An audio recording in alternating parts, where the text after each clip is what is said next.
to redeem Xbox Game Pass code on PC. Hi everyone, I'm here to assist you today with adding a delay list. Jump right in. Open Microsoft Store and make sure you have logged into the correct ID. Click on your ID at the top and click on Redeem Code or Gift Cards.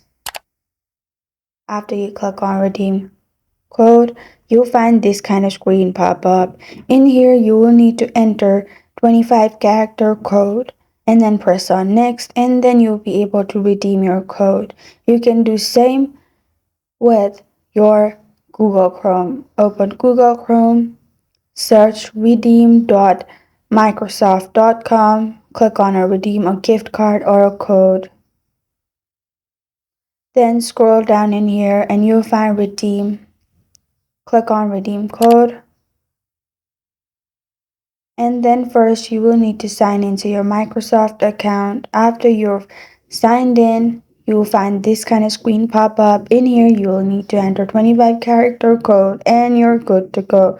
This is how to redeem Xbox Game Pass code on PC. Thank you for joining me today. If this video helps you out, please leave a like and subscribe for more. Got a question or want to suggest a topic, comment below. Thank you for watching.